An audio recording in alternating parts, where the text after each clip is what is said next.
Hi, and welcome to our Retired Nomad Adventures. I'm Retired Rick. And I'm Daphne, and we are a retired couple who are traveling the world 1 month at a time with just a carry-on and a backpack and a $5,000 a month budget. And today we are in Cát Bà Island, Vietnam, and we're going to share our impressions of Cát Bà with you. Now, Cát Bà is described as sort of a quieter, more peaceful, less touristy destination or alternative to Ha Bay. So we chose to come here based on that. We had done a lot of research and kind of watched other YouTubers who kind of described their experience taking a tour or a cruise of Ha Long Bay. And there are lots of cruises to choose from, 3, 2, 4 night cruises that you can do. And people had said, actually, what might be better is to come to Cát Bà Island and get to experience sort of that beach island lifestyle for a week, and then take day trips out to a much less touristy Hanoi Bay, and it's supposed to be more pristine and more beautiful, and we thought, heck yeah, let's do that. So we decided to come to Cát Bà to spend a week here and do some day trips instead of doing the Ha Long Bay cruise. And so we want to share with you our thoughts and feelings on that. But first we have to share with you how we got here. We flew in from Da Nang. We flew into Hanoi Airport. Yep. And from Hanoi, it was about a 3-hour trip to get here. We had to take a car service.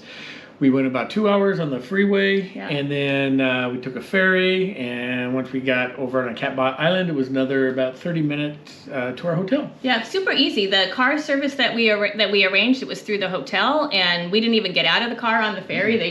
We just drove right on, and so we never got out of the car that whole time. It was interesting too, when we were crossing that bay, they had those gondolas. Right. So you could take a gondola over. That's not for us though. No, we did not want to do that, but you could take a gondola over.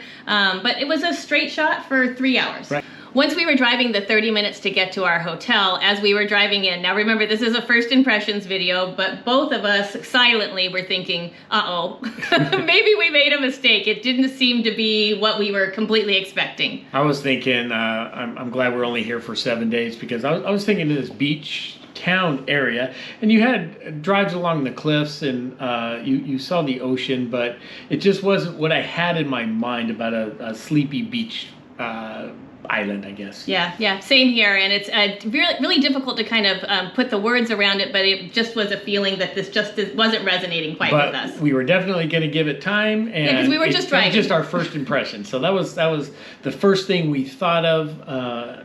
So when we got to our hotel, the name of our hotel is Cát Bà View Hotel, and so we got here, came in, the people who welcomed us couldn't have been kinder or nicer. We spent a total of $438 for 7 nights at this hotel, so that works out to $63 a night.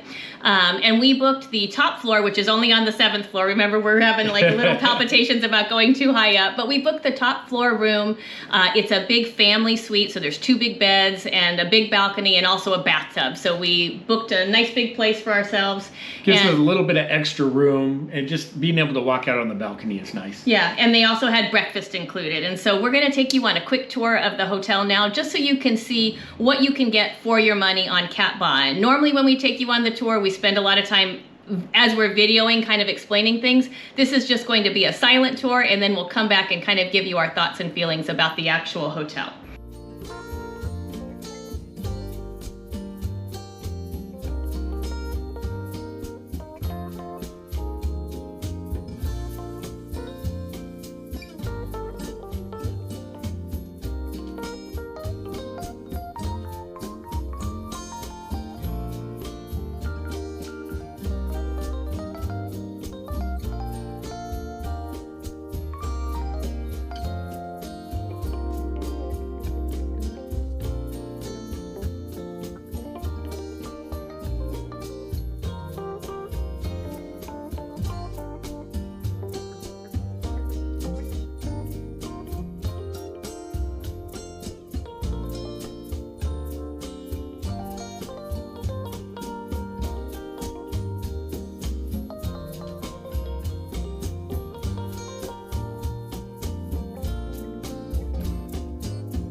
So now that you can see what $63 a night will get you here in Cát Bà, know that you could absolutely go much cheaper. We talked to a guy who was staying somewhere for $20 a night, and it wasn't a hostel, it was an actual hotel room. So you can definitely get things for cheaper. But taking a look at this now, and now that we've had a chance to be here and kind of look around a little bit, this definitely would not be a place I would book again. We booked this based on the description, and the description called it it said it had direct beach access. It showed a really pretty beach, and it talked about a couple of beach bars that were on the beach.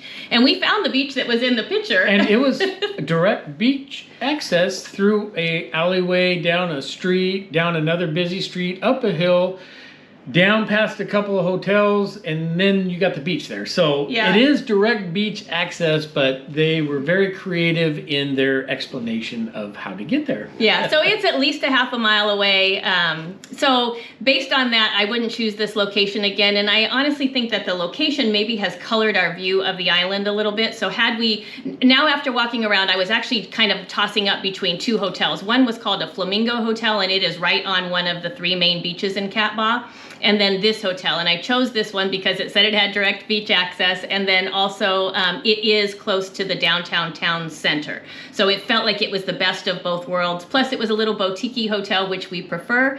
But now after seeing the Flamingo and the location of that, if I was going to stay on Cát Bà again, and if you come to Cát Bà, I would recommend choosing one of the hotels that is actually on the beach. Yeah, because you can walk to town for your meals and that kind of thing. It's really not that bad of a walk, but to walk out and easily be on the beach, this isn't going to be the location for that.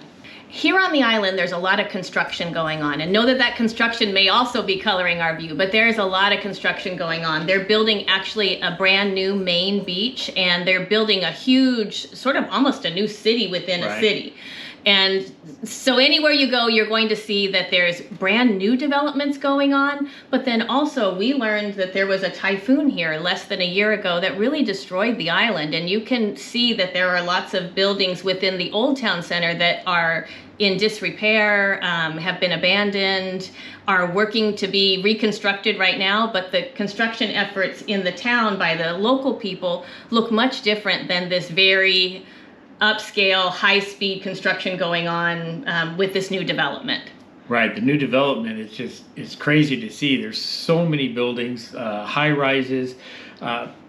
Construction workers are working 24/7. Yeah. They're in slides. They're in t-shirts. It's just crazy doing concrete work, doing welding. It's really going up quick, and you can really see it. So this will be a totally different island in a year. Yeah. It will be a huge mega resort, and I would say that probably it will rival any place that White Lotus has been filmed. And I can't even imagine what it will look like when we come back in a year. But all the construction going on has definitely sort of changed our view or influenced our view of the island. I will say that the first night we were here, they were having like this major light show and kind of a synchronized jet ski show, which was super cool. We just stumbled on it. We went to kind of go walk around and explore.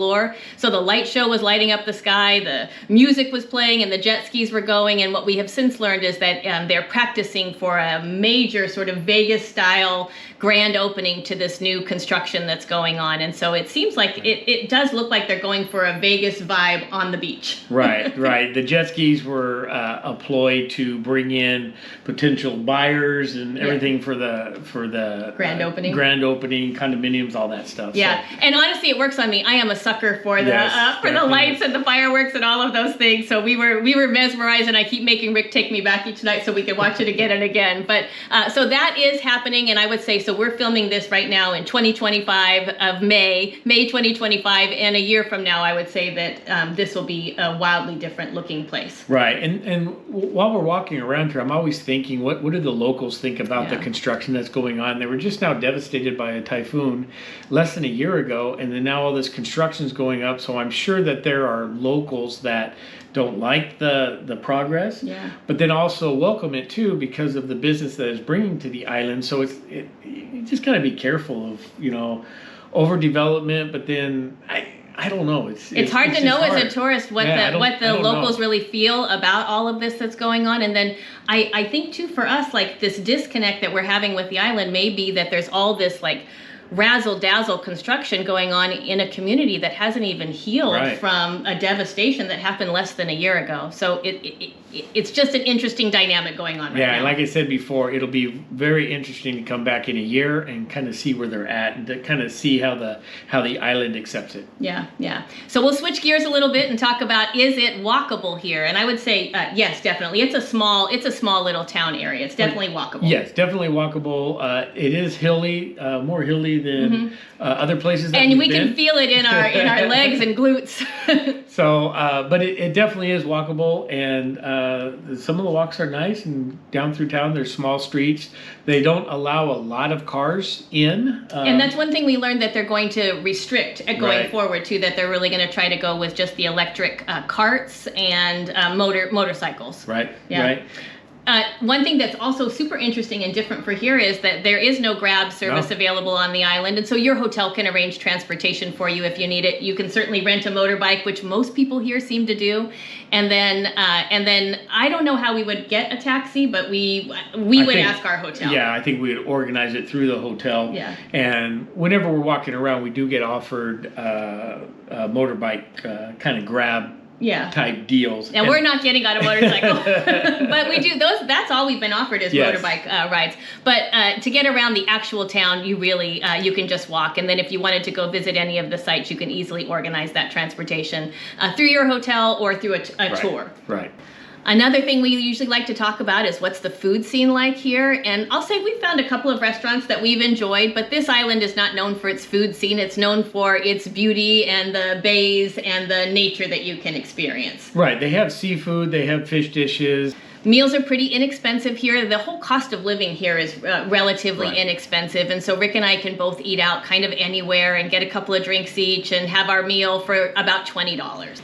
Now, I think the activities are the real draw here, and I know that we were drawn here because we wanted to go out onto Lan Ha Bay, and so we booked a full day tour to go out onto Lan Ha Bay, and that is an experience that was unforgettable. We're going to remember that for the rest of our lives. It was a beautiful bay to go out on. What was crazy is once we got to the bay, we got our tickets, we got onto the boat, and it was odd to me because there was only 4 of us that got on, This and we're huge starting boat. to back away from the dock. And so I asked the tour guide, "Is there only 4 of us?" And he said, "Yes, there's only 4 of you today." Yeah, so we paid like $70 for both of us. So $75. we're showing you videos now of this beautiful big boat, and they went out with just the 4 of us. Right. So that was incredible. But then we got lots of time to sort of sail through all the beautiful Limestone cliffs. yeah. It's just beautiful. So what we did on this day is we went kayaking, we went swimming, we went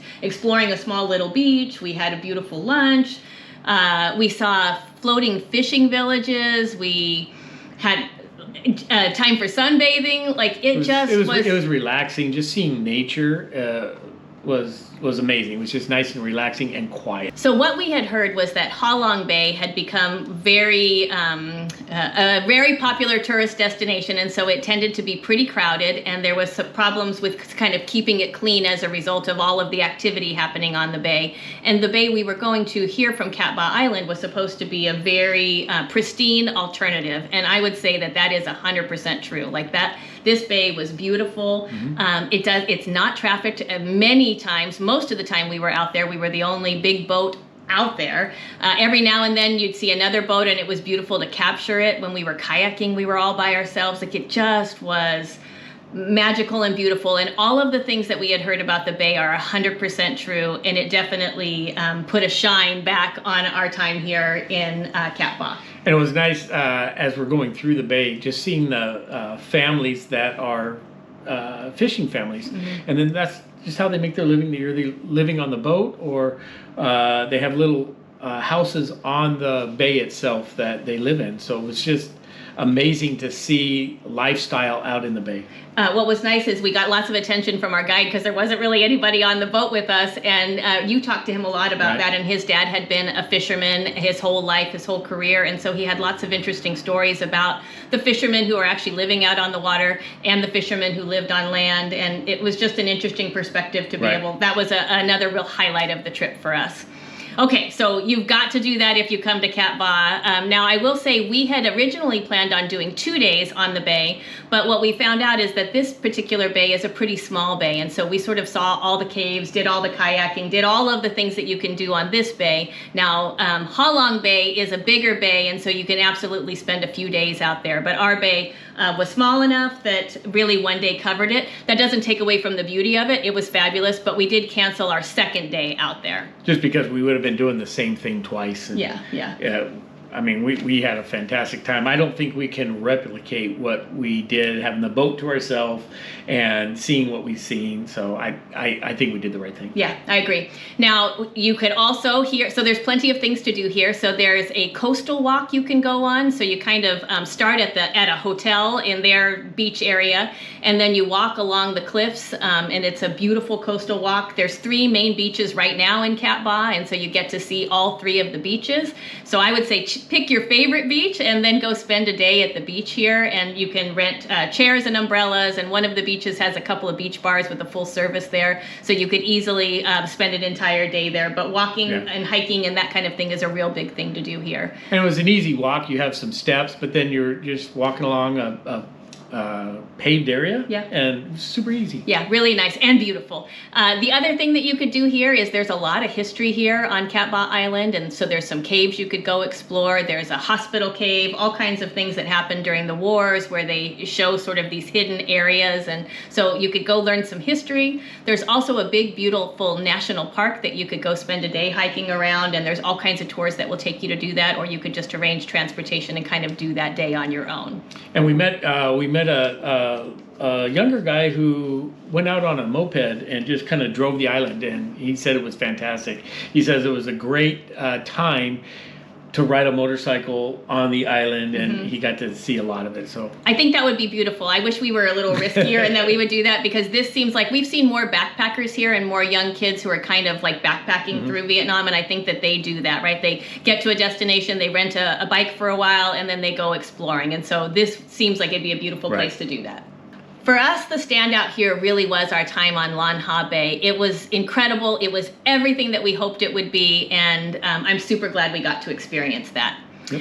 Having said that, if I were going to choose, and if I had it to do over again, I probably would have just booked us the 3 or 4 night cruise on Ha Long Bay. I would have just got a transfer from Hanoi Airport there, and then come back and spent a few days in Hanoi. For whatever reason, the island here just didn't resonate with us the way it did with other people. We chose to come here because so many other people really loved it here and said this would be the better way to go. So we know that our experience is not everyone's experience here. People do love it, but if I had it to do over again, we probably would do the Ha Long Bay cruise. And I think we were, at least in my mind, I was thinking of a lazy beach area that we kind of had in some of the areas. But in order to get the beach, we had a further walk. So I think our experience might have been a little bit different if we were in a different hotel. And but with that said, it's still a nice area to visit, but I just wouldn't be here for as long as we were. Yeah, and also I would say our experience is probably colored by the amount of construction going on, the devastation that has happened on the island, and sort of the my heart kind of hurts for the disconnect between what's happening there. And so I think we're experiencing some of that too. So again, in a year it might be completely different. So typically in each destination we would do a could we live here video, and the could we live here always just means like could we stay for a longer term, like 3 or 4 months. And so we are guessing that you are understanding that we would not, we could not live here. No, we couldn't live here. I'm happy we visited, and I'm happy that we're here, but we couldn't live. No, longer term we wouldn't be able to. But we hope this has been helpful if you're trying to decide between doing doing Cát Bà or doing a Ha Long Bay island cruise. We hope you take our information with a grain of salt and sort of add it in with the other things that you're looking at, but we do hope that it's been helpful. And we want to make sure we got 2 big treats while we were here, so we want to make sure that we thank Lisa Wheeler from the Texas Hill Country for sending us a couple of copies. We sure do appreciate that. Thank you, Lisa. And then Jay and Brooke for buying us 3 copies. Thank you, Jay and Brooke. Yeah, I can't tell you how thrilling it is to get the little email that says. You get the email and it's like, hey, Deb, we got some coffees. Yeah, so that's fantastic. So thank you very much. Thank you. And then we hope that you join us next week. We will be in Hanoi, and we'll share our first impressions from Hanoi, and then we will do a wrap-up budget video from these 2 weeks. So you'll notice we didn't share too many costs from you in this video, and we won't share too much in terms of costs in Hanoi, but we will wrap up and let you know how our budget ended as we finish up our time in Southeast Asia. But until then, bye.